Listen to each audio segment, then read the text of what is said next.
experience molten glass in large numbers, and that's pretty horrific stuff. But then comes the even larger question, like, a combined Middle East Islamic front attacking Israel would be horrible enough, but it gets even worse because the U.S. would be in a position then of attacking or supporting the Israeli attack on Iran, which puts the U.S. directly at loggerheads with the Russians. And the Russians have a very strong financial interest. One could argue that some of the narco dollars that come from Afghanistan make their way up, through Georgia, Azerbaijan, and so forth, and then get handled by the Russian mob, which makes a lot of money and has a lot of influence, would certainly be one factor. But a further factor is all the commercial investment that the Russians have made in Iranian infrastructure, including but not limited to the reactor facility at Bushehr. So that's kind of what the fall shapes up like. Are we having fun yet? Oh, that is just fascinating. It's reminding me of that wonderful game of Risk. I think they should do an upgrade on it and add these, the oil factor and all that stuff in there. Which brings up something else that you had in your column today, a very interesting thing that certainly hadn't crossed my mind was this lubricating effect of the oil to shift big things. Well, yeah, I mean, with the Gulf is pretty well filling the global coastal event, blue ocean murder linguistics that Cliff nailed a while back. And I'm still kind of weirded out by the whole thing, because I don't know if you remember the column I wrote on the Monday before the oil platform explosion and fire on April 20th. But on the night of the 19th, I had this really, really weird dream. And in this weird dream, there were a number of people killed. There was some kind of plastic explosive that was a two-part thing, almost like it came out of a caulking gun, and a number of bad guys. And it was in some kind of a warehouse or building that had something to do with the oil industry. And there was some referencing to the wall. And I wrote all this up because it was such a vivid dream about fire covering up murder in this oil warehousing setting. And I called it, I'm trying to remember. It was Irwin Allen's Dream. And you know who Irwin Allen is, right? No, I didn't. Oh, God, don't know. He's the legend, the master of disaster. He was the guy that did Poseidon Adventure. Oh. All those Towering Inferno. Oh, okay. And he was a marvelous producer. Passed away some time back. But the point that I was making in choosing that title was that the dream I was having was of that kind of magnitude. It was a sweeping kind of a preview of events to come, and then it happened the following night. That got me so interested in the predictive content of dreams that I set up a whole website. In fact, I hired a software company, Noah's Classifieds, out of Phoenix, I think it is, someplace over in Arizona, to write some custom code for me. And we're using basically a classified ads platform that's been massively modified. But we use it I use it because it's got a SQL database, and we could apply the same kind of viewer technology to changes in the dream database as Cliff applies to 2 snapshots of the whole Internet linguistic content to see how dreams are shifting. And in fact, I've become rather taken with it because, let me pop it open real quick. I have an Excel spreadsheet where I all right, while you're doing while that, I'm doing that, time we'll for a break. Take a yeah, okay, all right, Those were ropes, doesn't he? Thanks, George. This is Beyond the Ordinary with George Ure, urbansurvival.com and peoplenomics.com. And nationaldreamcenter.com. All right. You are listening to Beyond George, You're Ordinary. Mr. Strange here. How may I help you? Okay, go ahead Did you now. get your spreadsheet up? I'm sorry? You were getting your spreadsheet. Oh, yeah. As you left the program previously in progress, we were talking about nationaldreamcenter.com and how there may be some driftiness to dreams like there is to people's writing on the Internet.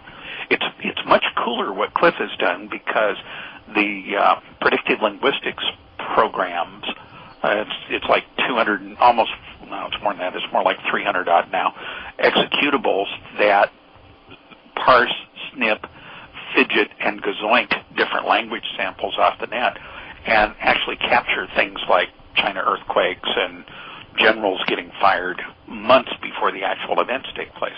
So we're all freaked out. Not all freaked out. Somewhat freaked out enough to the point where I've got my house on the market about what's out there in November. And on one of my monitors here at the moment, you'll be pleased to know the Dow's down 146 at the moment. On another monitor, we find the National Dream Base is starting to show some driftiness to people's dreams. Now, this is not scientifically valid because we don't have enough people posting their dreams on a regular basis to the Dream Base. But we have a... So listen up, listeners. Yeah, this is kind of interesting.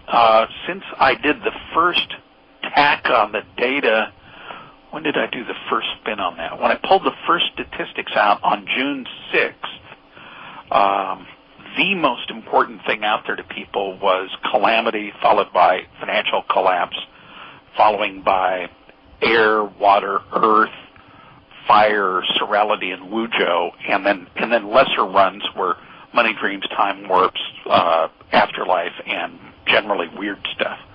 Now, I just flipped the data this morning, and we've seen some increase from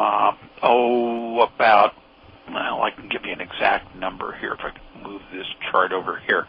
We have seen people's concerns about calamity being described in 23% of the dreams. It's now up to 24.8%. So there's this growing in people's dreams, and only in those dreams reported, and only in the dreams reported probably because they've heard me talk about it. But there has been a drift where calamity has come up substantially. And it doesn't seem like, hey, a couple of percent isn't a great big deal. It's like 1.7% higher than it was before, going from 23.15 to 24.81. But what that means is people are walking around with a growing sense of dread about something. And I don't know what that is. And it may just be how people are selecting their conceptualizing of calamity. But, for example, going the other way, when I did the first spin of the data first week of June, we had 15.7% of people worried about financial collapse and economic crash. Now, what we have is a much smaller group looking at crash and finance. That's down to 14.8%. So even though the market, I guess I could pull this up and correlate it to the market, but without doing the cross-tabbing to the markets, either by the Dow or by the S&P, it's curious to me that people are less worried relatively about things like financial collapse or airborne disaster. They're equally worried about water, so that doesn't change much. But there's a big increase in Earth worries about Earth, where back in early June, 9.8% of reported dreams were about the damage to Earth or danger to Earth or, killing Mother Earth kind of things. And now that is up to 11.1%. So we've had over a percentage shift there so far this month.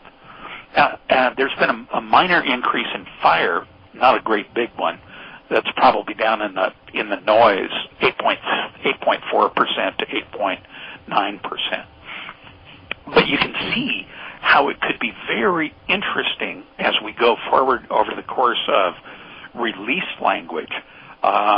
If we had a big enough sample contributing dreams on a daily basis, and these all have to be human reviewed, and unfortunately, there's so much stuff. If you put up any kind of a posting site, in order to protect yourself from liability and visits from the suits, you've got to have a registration process and so on and so forth.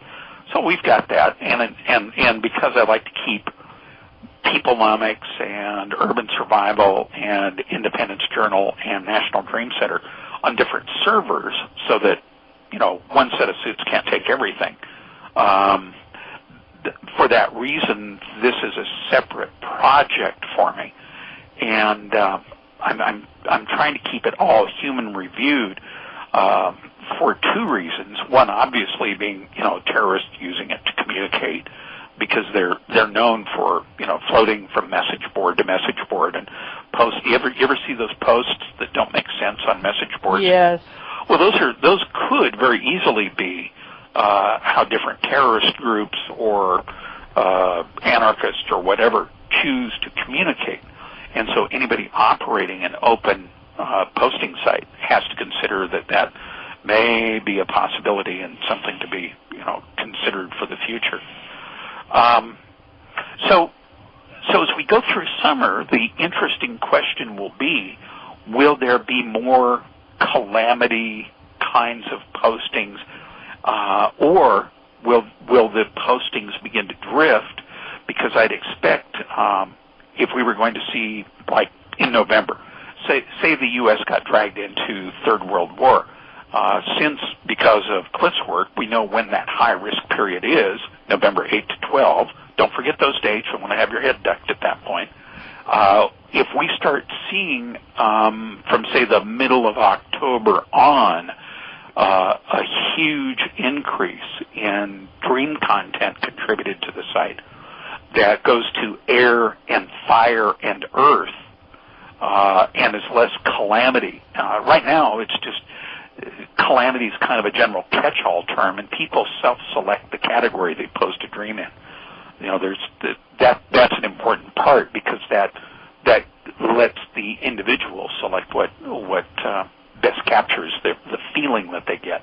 But if we see in October-ish things we'd associate with Russia and the U.S. or China and the U.S. going head-to-head nuclear,